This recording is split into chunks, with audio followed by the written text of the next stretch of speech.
Halo nakama, selamat datang di Lifestyle Anime. One Piece volume ke-103 sudah rilis di Jepang tanggal 4 Agustus 2022 kemarin.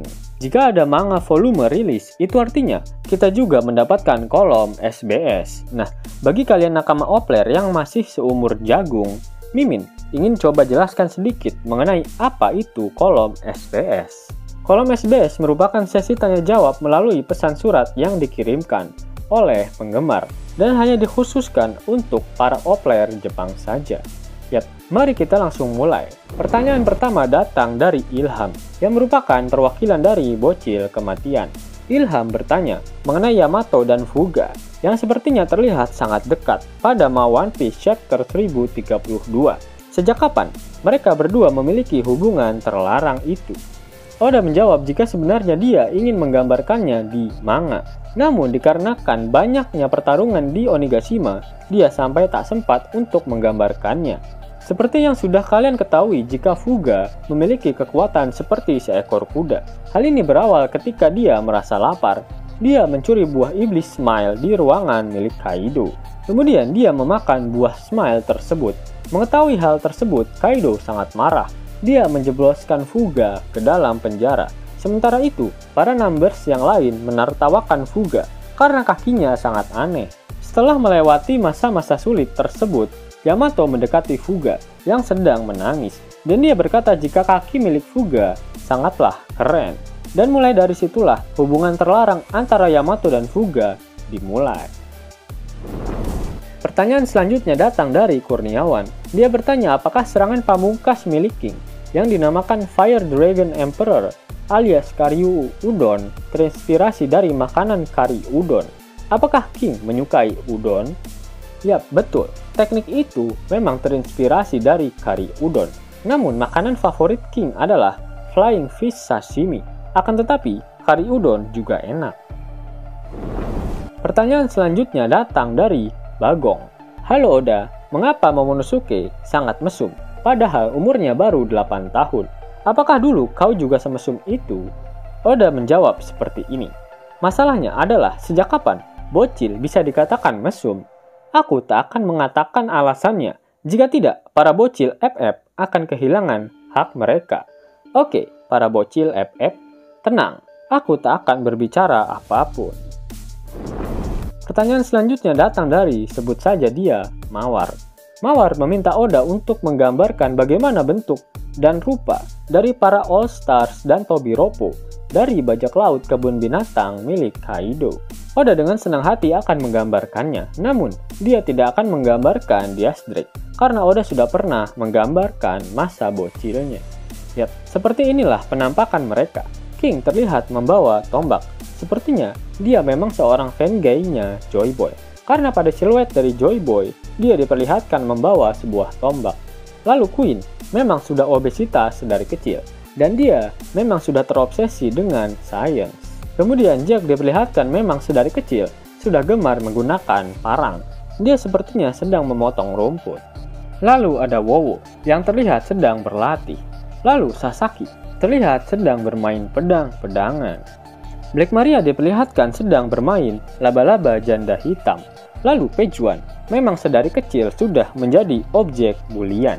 Dan Ulti seperti biasa mencoba untuk menjadi kakak yang baik. Namun yang paling menarik perhatian adalah tanduk asli yang ada pada seluruh anggota Tobiropo. Apakah mereka semua termasuk ras Oni? Jika dilihat dari penampakan mereka, sepertinya para Tobiropo merupakan ras Oni blasteran. Pertanyaan selanjutnya datang dari Mas Udin. Halo Oda Sensei, apakah kau pup? Oda menjawab pertanyaan Udin dengan kesal. Ku banyak. Bahkan aku bisa melihat menara Tokyo ketika aku menundukkan kepalaku ke bawah. Sialan. Pertanyaan selanjutnya datang dari Jackie. Nin, aku tahu jika kedua ninja burik Raizo dan Fukurokuju merupakan rival. Tapi aku belum mengetahui apa penyebab mereka berdua menjadi rival. Wah, iya, aku juga melewatkan hal ini, jawab Oda. Jadi, beginilah ceritanya. Seorang ninja burik namun jenius yang bernama Raizo, sekaligus pengguna jurus Maki Meki no Jutsu, sangat menyukai adik perempuan Fukurokuju yang bernama Fukumi. Pada suatu hari, Raizo berhasil menyelamatkan Fukumi dalam sebuah misi, dan sejak saat itu Fukumi jatuh cinta pada Raizo, terlepas dari buruknya penampilan dari Raizo. Fukumi saat itu ingin mencium Raizo, karena Raizo terlalu naif. Dia malah mendorong Fukumi hingga terluka. Raizo melarikan diri sembari memalingkan wajahnya. Semenjak saat itu, Fukumi menjadi galau dan menderita sakit keras. Dia terus memanggil nama Raizo hingga dia meninggoy. Fukurokuju menjadi salah paham dan mengira kata-kata terakhir dari adiknya itu adalah sebuah kata pembalasan dendam. Karena saking marahnya Fukurokuju, kepala serta kupingnya menjadi melar. Fukurokuju tak akan pernah memaafkan Raizo, sedangkan Raizo juga tak pernah mengatakan padanya mengenai kenyataan yang sebenarnya terjadi pada Fukumi. Pertanyaan selanjutnya datang dari Aceng. Jika kru topi jerami menuliskan jadwal 1 bulan penuh, apa yang akan mereka rencanakan? Oke, untuk memulainya, aku akan mengatakan ini. Yang peduli dengan hari dan waktu hanyalah Nami, sang navigator. Kemudian Sanji peduli dengan waktu, sedangkan Robin peduli dengan hari. Selain jadwal dari mengintai dan mengemudikan kapal, maka sisa dari jadwalnya adalah free time, alias waktu bebas untuk seluruh kru. Kemudian pertanyaan selanjutnya datang dari Sopo.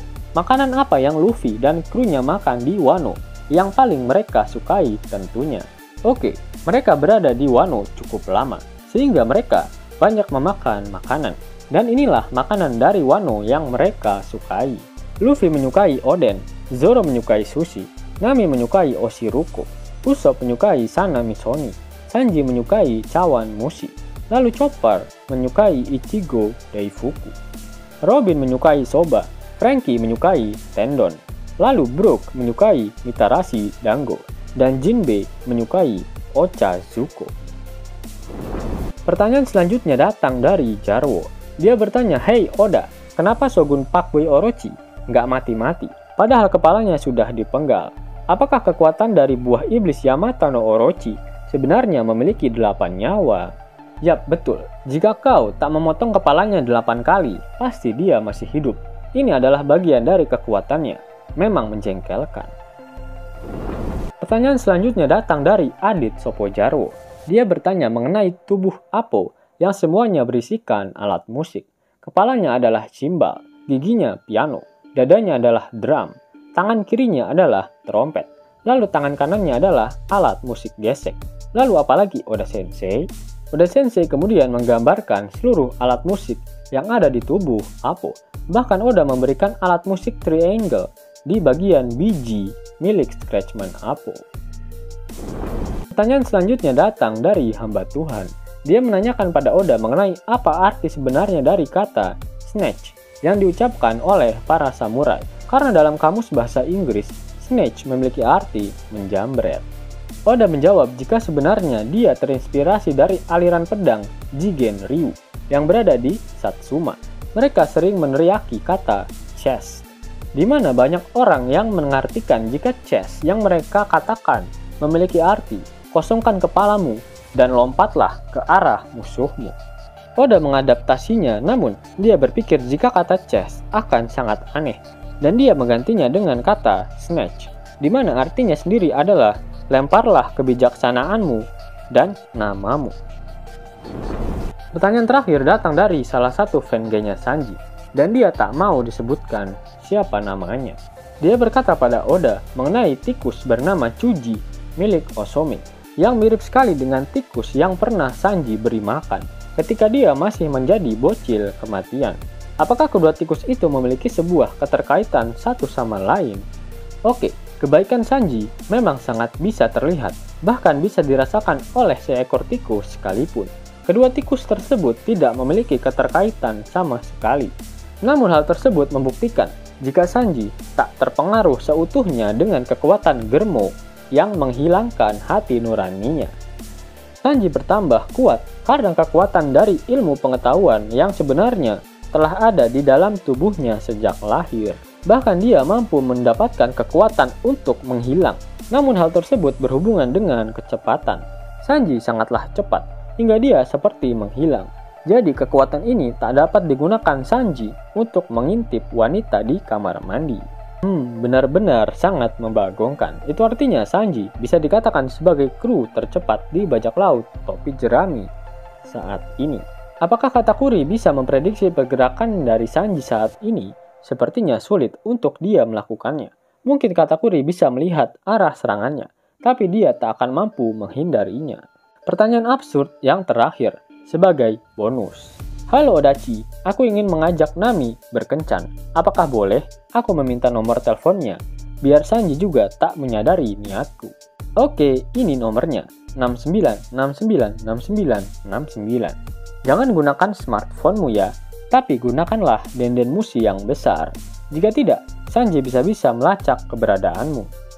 Yos nakama, itulah fakta-fakta menarik yang ada di kolom SBS volume ke-103. Jika nakama menyukai video ini, jangan lupa klik like, share, dan subscribe channel ini ya, agar nakama semua tak ketinggalan info menarik seputar One Piece. Arigato!